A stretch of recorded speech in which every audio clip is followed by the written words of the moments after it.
विश्वाची ही सृष्टी, हा निसर्ग, हे पर्यावरण, हे अंतराळ, जे काही आपण दृश्य रूपात पाहतो, अनुभवतो आणि जे अदृश्य स्वरूपात या पृथ्वीवर, या पृथ्वीखाली, या अवकाशात, या आकाश गंगे पलीकडे आहे, ही सर्व त्या सामर्थ्यशाली, शक्तिशाली, कृपा संपन्न परमेश्वराची किमया आहे, निर्मिती आहे.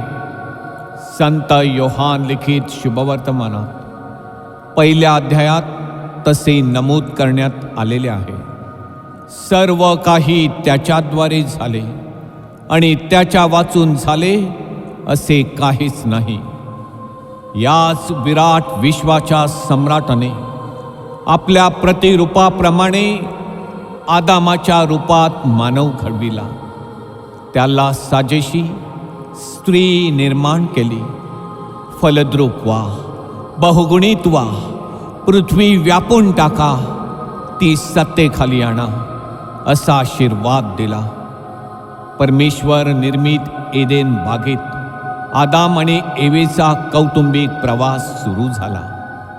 या प्रवासात सैतानी मोह जाळ्याला बळी पडून परमेश्वरानं दिलेल्या आज्ञेचं उल्लंघन आदाम एवेच्या हातून घडले आणि पापानं मानवी जीवनात प्रवेश केला. वेश तिरस्काराच्या भावनेतून काईनने आबेलचा खून केला. भावानेच भावाचा घात करण्याचा घोर अपराध मानवाकडून घडला आणि कौटुंबिक प्रेमाला पहिला तडा गेला. मानवात शिरलेली ही सैतानी वृत्ती दिवसेंदिवस वाढतच गेली. ही मानवी दुरावस्था पाहून परमेश्वर संतापला. त्याचा क्रोध अनावर झाला. नोहावर कृपादृष्टी करून पापी मानवाबरोबर परमेश्वरानं सृष्टीवरही आघात केला. निसर्गाची अतोनात हानी झाली. त्याविषयी परमेश्वरानं आपला खेद व्यक्त केला. शिक्षा भोगूनही पृथ्वीवरील मानव सुधारत नव्हता, वाईट करण्याचे सोडत नव्हता. याबाबत सावधतेचा इशारा मानवाला त्या विधात्याने संदेष्ट्यांतर्फे वेळोवेळी दिला. त्यांचाही घात करण्याचा विडा पृथ्वीवरील या स्वार्थी मानवाने उचलला. निदान आपल्या पुत्राचे तरी ऐकतील, वाममार्ग व दुराचारी कर्मे सोडून देतील, या सद्भावनेनं व परोपकारी इराद्यानं त्या स्वर्गीय पित्यानं आपल्या पुत्राला या जगात पाठवण्याचा धाडसी निर्णय घेतला. संत जोकीम व संत अण्णा यांच्या कौटुंबिक वेलीवर वृद्धावस्थेत फुललेल्या एका निर्मळ, निष्कलंक, कोमल, श्रद्धावान, नीतिमान व भक्तिमान कुमारी मरियेची देवाची आई होण्यासाठी परमेश्वरानं निवड केली. गॅब्रियल दूताकरवी नाझरेत गावी कुमारी मरियेला आपला निरोप कळविला. देवदूत कुमारी मरियेला म्हणाला, हे कृपा पावलेल्या स्त्रिये, कल्याण असो, प्रभो तुझ्या बरोबर असो.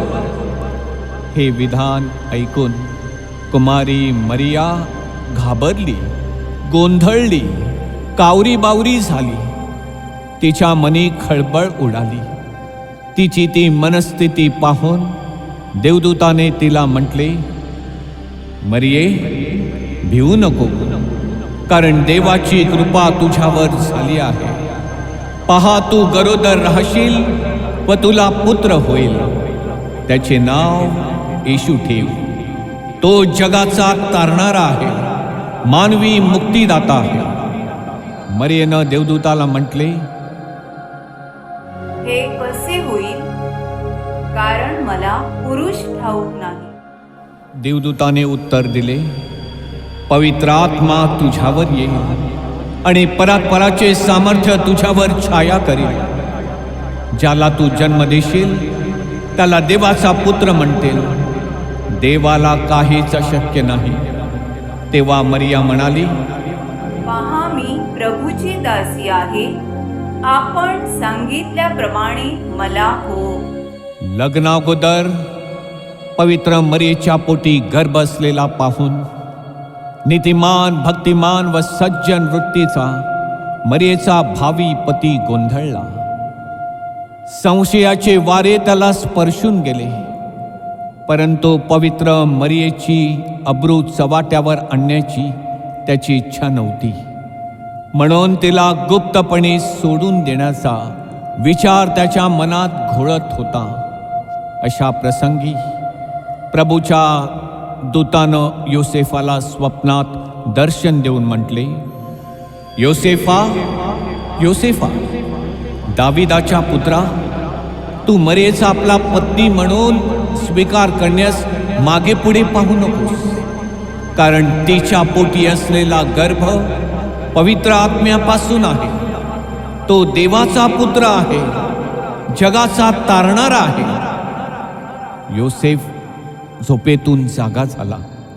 ईश्वरी इच्छा प्रमाण मानून सुखात, दुखात, अडचणीत, आरोग्यात पवित्र कुमारी मरियेशी एकनिष्ठ राहण्याचा निर्णय त्यानं घेतला. आपली पत्नी म्हणून तिचा प्रेमानं स्वीकार केला आणि त्या विधात्याला या पृथ्वीवरील देव पुत्राचा पिता होण्यासाठी आपला होकार कळविला. जगाची नावनिशी लिहिली जावी असे फरमान कैसार अगस्त यांनी काढले. योसेफ नाझरेत गावातून गरोदर असलेल्या आपल्या पत्नीला घेऊन यहुदियातील बेथलेमाच्या दिशेनं निघाला. तिथं असतानाच पवित्र कुमारी मरियेला प्रसूती वेदना सुरू झाल्या. आश्रयासाठी उतार शाळेत या गरीब कुटुंबाला जागा मिळाली नाही. हतबल, चिंताक्रांत, निराश, निराधार मनस्थितीत असलेल्या योसेफाने अनेकांची दारे ठोठावली. प्रत्येकांकडे निवाऱ्यासाठी विनवणी गयावया केली.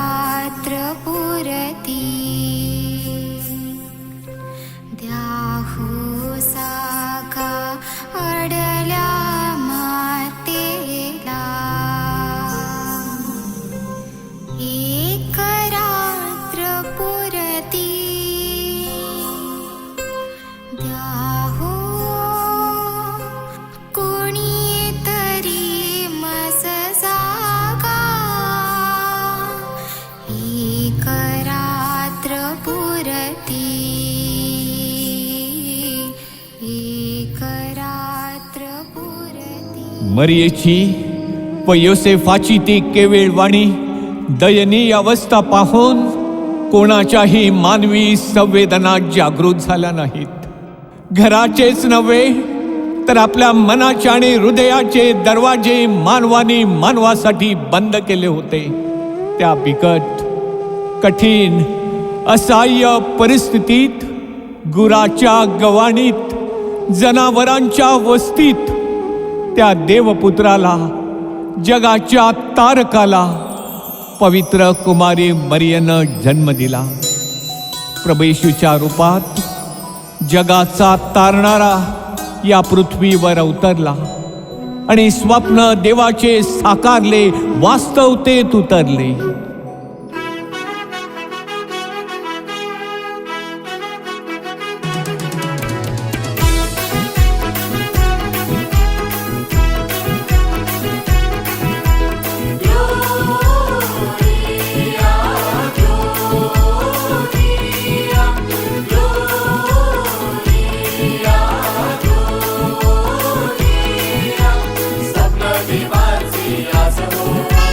साकार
बेथलेमातील आजूबाजूच्या परिसरात रात्रीच्या वेळी मेंढपाळ कळप राखीत होते.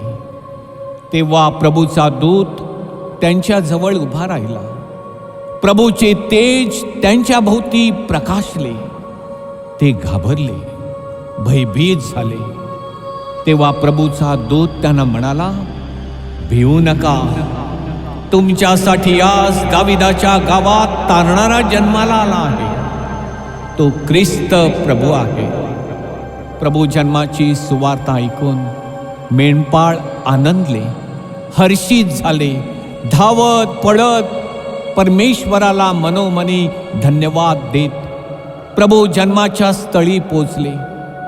बाळ येशूला पाहून सुखावले. आपल्या माना विश्वासानं लवून प्रभूला नमन केले व हर्षाने गाऊ लागले.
प्रभू जन्माचे संकेत म्हणून पूर्व दिशेला तारा दिसला.